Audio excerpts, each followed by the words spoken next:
안녕하세요. 퍼스트터치 축구 신화입니다. 이강인 선수가 드디어 파리 생제르맹의 유니폼을 입고 첫 훈련에 참가했다는 보도가 나왔습니다.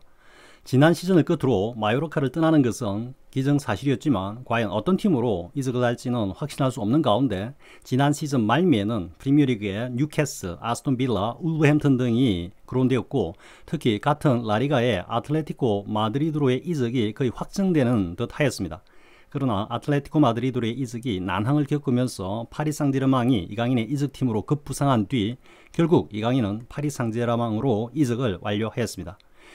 이적 후보팀으로 거론된 클럽들 가운데 가장 명문인 파리 상제르맹이라는 빅클럽으로의 이적은 이강인 선수와 이강인 선수의 비상을 바라는 우리 축구 팬들에게는 최고의 결과라고 할 수 있을 것입니다.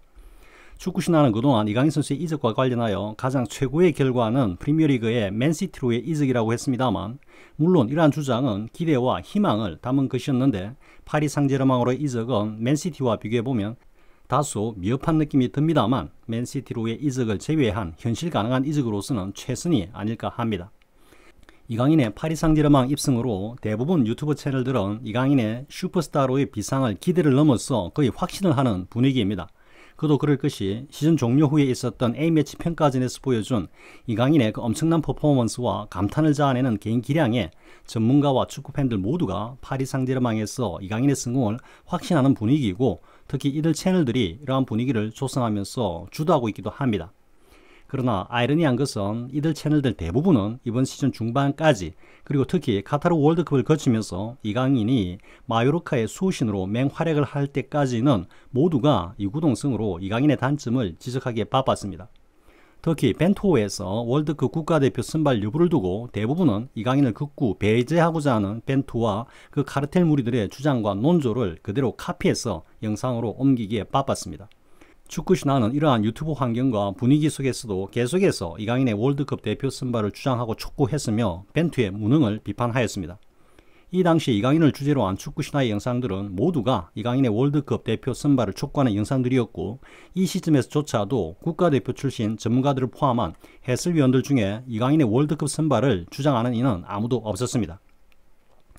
다만 잠시 유튜브에 얼굴을 내밀었다가 지금은 모습을 보이지 않는 구자철 선수만이 이러한 수준의 이강인을 월드컵 대표팀에 뽑지 않는 것은 이상하다 정도의 멘트만을 했을 뿐입니다.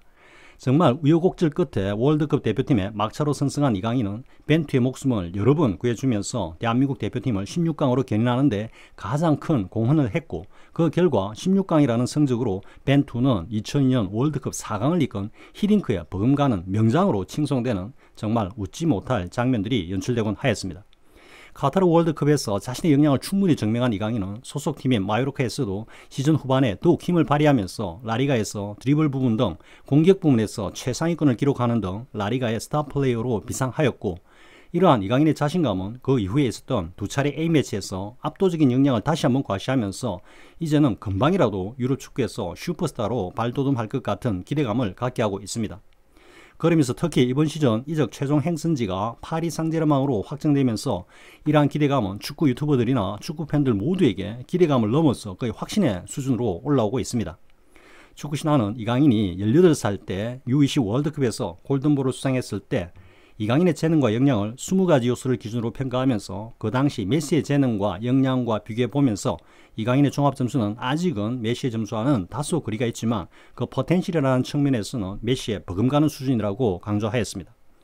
그리고 2023년 4년 뒤에 조정평가한 점수에서는 거의 메시의 점수에 근접하고 있고 향후 파리 상제르맹을 시작으로 이후에 유럽의 명문 빅클럽들에서 활약을 이어간다면 이강인과 메시의 이름이 나란히 불려질 그런 날도 멀지 않았다고 생각됩니다.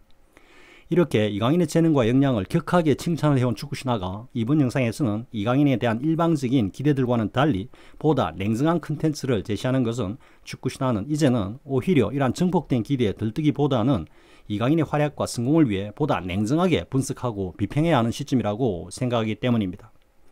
팀에 도움이 되는 선수 이강인의 파리 상제르맹 입성 기념 인터뷰 영상을 보면 이강인이 가장 많이 압도적으로 많이 한 발언이 바로 팀에 도움이 되는 선수 이 말이었습니다. 그렇습니다. 이강인은 파리 상제르맹에서는 팀에 도움이 되는 선수로 그 역할과 활약을 펼쳐나가야 할 것입니다.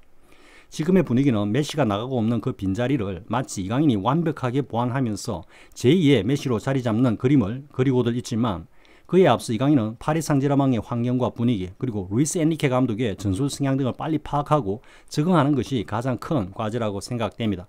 이를 달리 말하면 이강인은 일단 파리 상제르맹에서 주전 자리를 확보하는 것이 가장 큰 급선무라는 것입니다.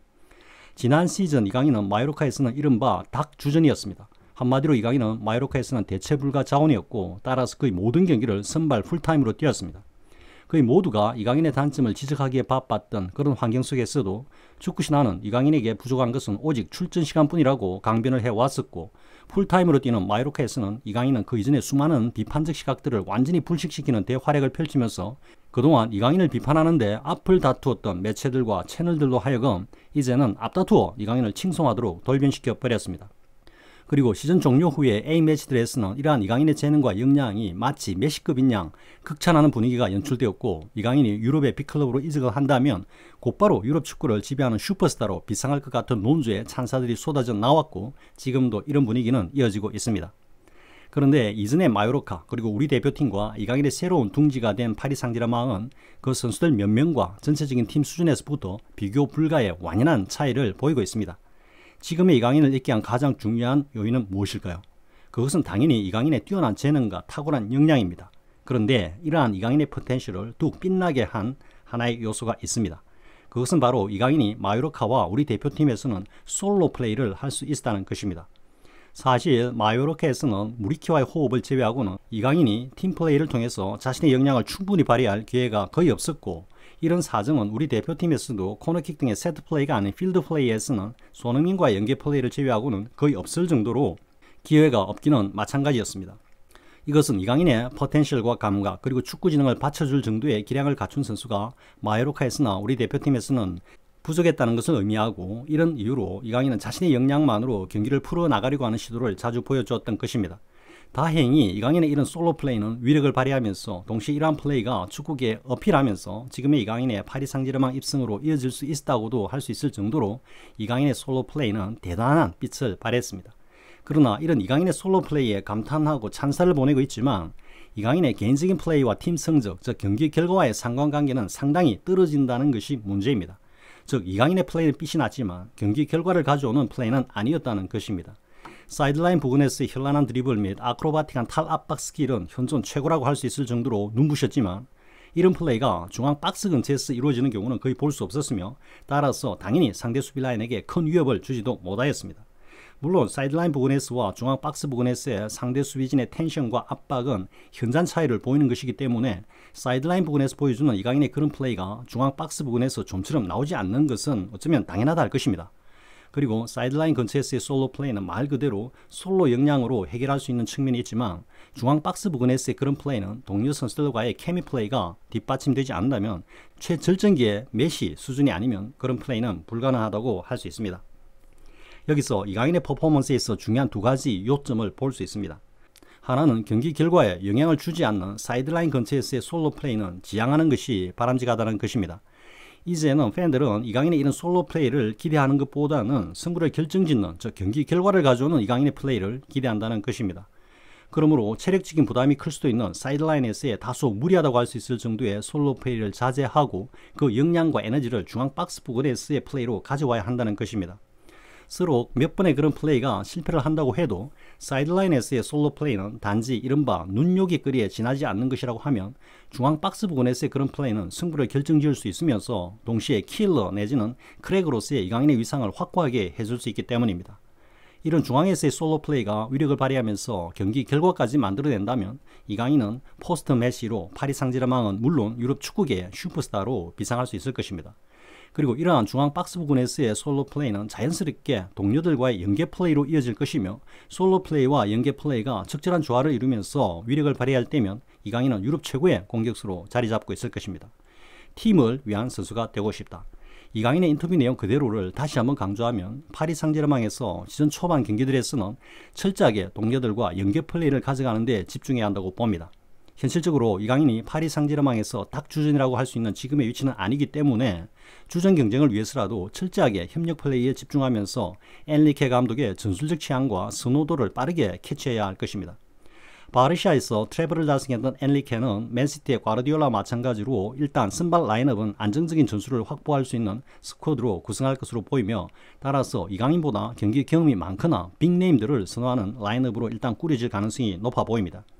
그러므로 마요르카에서나 우리 대표팀에서처럼 이강인이 솔로 플레이를 펼치는 그런 시간은 거의 있을 수 없으며, 주어진 시간 동안 팀플레이에 최선을 다하는 모습을 보여야 할 것입니다. 이강인의 장점은 토탈 패키지로 표현되듯이 공격수로서는 거의 모든 탁월한 재능을 다 갖추고 있다고 할 수 있습니다. 그러나 그동안은 앞서 말한 바와 같이 솔로 플레이에서 두각을 나타내 보였고, 또 그런 효과로 이강인의 유럽 축구계에 다시 한번 강한 인상을 심어주기는 했지만, 파리 상제르맹과 같은 레벨의 팀에서는 그런 플레이는 오히려 역작용을 낳을 수도 있습니다. 그러므로 이강인은 파리 상제르맹 초기 시절에는 철저하게 팀 플레이에 집중해야 하고, 이런 플레이는 이강인의 탁월한 키패스 능력과 크로스 능력, 그리고 세트피스 등을 통해서 큰 활약을 할 수 있을 거라고 생각됩니다. 정리하면 사이드라인에서의 플레이를 지향하고 중앙 박스 부근에서의 이강인의 역량을 극대화하는 것이 이강인의 플레이는 물론 파리 상제르맹의 전체 경기력에도 큰 업그레이드가 될 것으로 보이는데, 과연 이강인이 중앙에서 자신의 역량을 발휘할 수 있는 기회가 주어질지 기대가 됩니다. 즉 엔리케 감독이 이강인의 탁월한 재능과 감각을 최대로 살릴 수 있는 전술적으로 최적의 포지션을 포착하기를 바라는데, 그 포지션은 축구신화 개인적인 관점에서는 9번 공격수 뒤에서 경기를 프로듀싱하는 공격형 미들 겸 섀도우 스트라이커 자리라고 생각합니다. 여기서 좌우에 네이마르와 음바페에게 키패스를 뿌리면서 공격 포인트를 생산하고, 더불어 컷백이나 리바운드 볼을 간결한 볼터치로 골로 연결시키는 역할을 기대해 봅니다. 네이마르, 음바페 등이 이런저런 스캔들과 이적 문제로 팀이 안정을 찾지 못한 느낌을 주고 있습니다만, 이러한 분위기가 신차민 이강인에게 다소 부정적인 영향을 줄 수도 있다는 생각이 듭니다만, 이와 관련한 문제는 다음에 다루기로 하겠습니다. 이강인 화이팅! 오랜 시간 동안 개인 사정으로 영상을 업로드하지 못한 점 죄송합니다. 기다려주시고 시청해주시는 모든 분들께 감사드립니다. 고맙습니다.